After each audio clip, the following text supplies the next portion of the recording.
Morning বন্ধুরা, সবাই কেমন আছো? আর এই দেখো আমি আবার চলে এসেছি আমার রান্নাঘরে। আর রান্নাঘরে কতগুলো সবজি তুলে নিয়ে এসেছি। উচ্ছেটা তুলে আনিনি, উচ্ছেটা কেনা হচ্ছে, অনেক দিন ছিল, শুকনো হয়ে গেছে। তাই জন্য ভাবলাম চলো আমাদের বাগানে যদি কিছু হয়ে থাকে তাই নিয়ে আসি, এসে আর একটু রান্না বান্না করি। উচ্ছে আর ডাঁটাটা অনেক দিন ঘরে ছিল, ওই জন্য কালারটা কেমন হয়ে গেছে, কিন্তু এই ডাঁটাটা ছাড়ালে কিন্তু খুব সুন্দর হয়ে যাবে। এখন কচি আছে, দেখতে এরকম কালো হয়েছে। তো দেখো বন্ধুরা, এই যে উচ্ছে বেগুন দুটো তুলে নিয়ে এসেছি, একটা কাঁটা বেগুন আর একটা ভালো বেগুন। টমেটো, উচ্ছে, ডাঁটাগুলো এখন থাকবে, মাছ দিয়ে হবে। এখন আমি এই যে থালার মধ্যে যেগুলো আছে, লঙ্কা, টমেটো, এটা দিয়েই করবো, বেগুন উচ্ছে দিই। আর আমাদের পুচকেটা সিঁড়িতে বসে বসে খেলা করে যাচ্ছে। আর এই আমার রান্নাঘর তোমাদের দেখালাম, এটাই আমার রান্নাঘর, সিঁড়ি, ছোট্ট রান্নাঘর, যেরকমভাবে পারি এইখানে বসে কাটাকাটি করি। আর এই যে দেখো কাটাকাটি করে নিয়েছি, উচ্ছে কেটেছি, বেগুন কেটেছি, আলু কেটেছি, আর একটা লাল আলু নিয়েছি, লাল আলু ছিল সঙ্গে। তো সব সবজিগুলোকে একসাথে কেটে নিয়েছি, নিয়ে এবার আমি কী করবো চলো তোমাদেরকে দেখাবো অবশ্যই। আর যেহেতু উচ্ছে দিয়েছি আর সেই জন্যে একটু লাল আলু দিয়েছি, তাহলে তেতো ভাতটাও ভালো লাগবে, একটু মিষ্টি মিষ্টি লাগবে। এদিকে দেখো কাঁচাকুচি করছে, এখনও ভাত বসেনি, বসবে এবারে। আমাদের ছোটো বউটা কাঁচাকুচি করছে, তার মধ্যে আমি সবজিগুলো নিয়ে এসেছি ধোবো বলে। আমাদের শান্টু শুয়ে আছে, দেখো এই যে মহারাজের মতো। তো চলে এবার আমি এগুলো ধুই। এই যে কল থেকে জল পড়ছে, গামলার মধ্যে ঢেলে দিলাম, দিয়ে এবার এগুলোকে সুন্দর করে ধুয়ে নিলাম সবজিগুলোকে। তো আমি এই সবজিগুলো কী দিয়ে করব অবশ্যই তোমাদের সঙ্গে শেয়ার করব। এতগুলো সবজি কেটেছি, একটা কিছু দিয়ে তো বানাতে হবে, তাই না? তো সেটাই তোমাদের সঙ্গে শেয়ার করব। তো দেখো সবজিগুলোকে সব কটাকে ধুয়ে নিয়েছি একসাথে, ধুয়ে আবার আলাদা আলাদা করে দিয়েছি কিন্তু, তাই না? আর এই যে দেখো উনুনে এখন ভাত বসাচ্ছি। আমি এই তরকারিটা গ্যাসেই করে নেবো, যেহেতু আমাদের অনেক বেলা হয়ে গেছে, চালের জোগাড় করে নিয়েছে। আর যেহেতু আমাদের অনেক বেলা হয়ে গেছে, সেই জন্য তরকারিটা আমি গ্যাসেই করব। আর এই যে দেখো মাছ নিয়ে এসছে বাজার থেকে।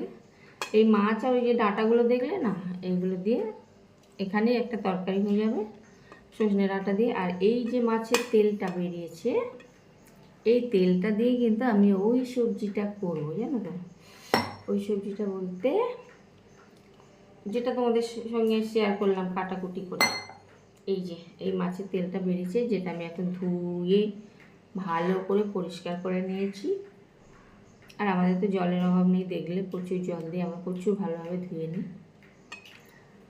তো দেখো মাছ তেলটা ধুয়ে নিয়েছি, নিয়ে আর সেদিকে দেখো ভাত হচ্ছে। তো আমি যাই রান্নাঘরে গিয়েই রান্নাটা চাপাই। তো দেখো বন্ধুরা, আগে আমি গ্যাসের মধ্যে রান্না করতে চলে এসেছি। আর এর মধ্যে কড়া বসিয়ে আগে আমি উচ্ছেটাকে ভালো করে ভেজে তুলে নেব, কারণ উচ্ছে এমনি একটু তিতো তিতো করবো, কিন্তু উচ্ছেটা না ভেজে তো আর করতে পারবো না, তাই না? তো উচ্ছেটা ভাজা হয়ে গেল, এবার উচ্ছেটাকে তুলে নেব। উচ্ছেটা তুলে নেওয়ার পর ওই কড়াইতে আর একটু তেল দিয়ে দেবো, খুব একটা বেশি তেল দেবো না, যেহেতু মাছের তেল জানোই তো।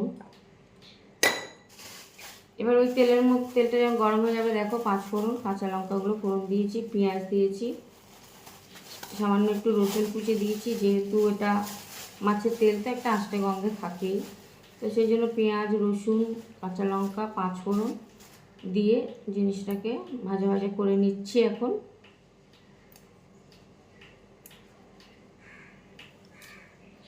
যখন ওটা বেশ ভালো করে একটু ভাজা ভাজা হয়ে যাবে, এবার মাছের তেলটা দিয়ে দিলাম, কারণ এই মাছের তেলটাকেও তো ভেজে নিতে হবে, তাই না? তো মাছে এমনি তেল দিচ্ছি, আর মাছ থেকে যে তেলটা বেরোবে না, সেই তেল দিয়েই দেখো এটা ভাজা ভাজা হয়ে যাবে পুরো। আর মাছের তেলটা যেহেতু একটু অল্প ছিল, সেই জন্য একটা মাছের মাথা এর সঙ্গে দিয়ে দিলাম ভেজে।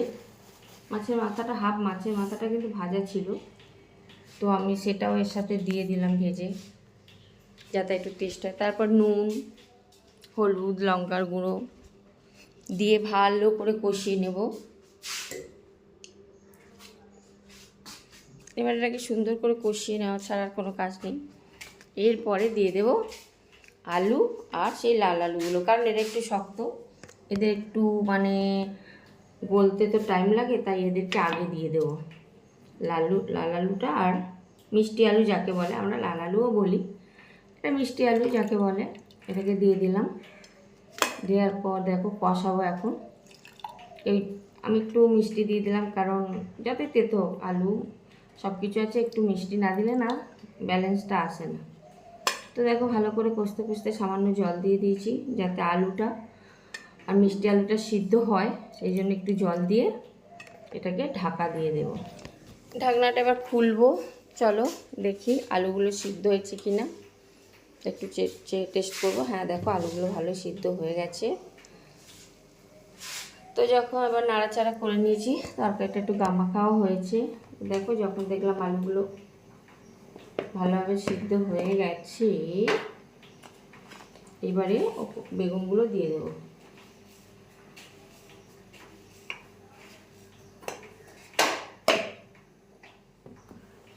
বেগুনগুলো দিয়ে ভালো করে নাড়াচাড়া করে নেব।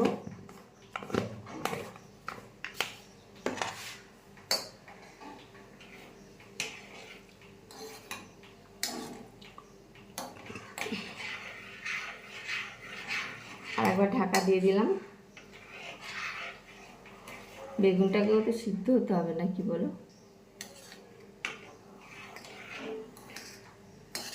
বেগুনটাও বেশ নরম হয়ে এসছে, আর তরকারিও তো বেশ সিদ্ধ হয়ে গেছে। এবারে উচ্ছেগুলো দিয়ে দিলাম। উচ্ছেগুলো তো আমি ভালো করে ভেজেই নিয়েছিলাম, তো উচ্ছে এমনি অলরেডি সিদ্ধ করাই ছিল, অনেকটাই সিদ্ধ হয়ে গেছিলো, যেহেতু আমি ভালো করে ভেজে নিয়েছিলাম।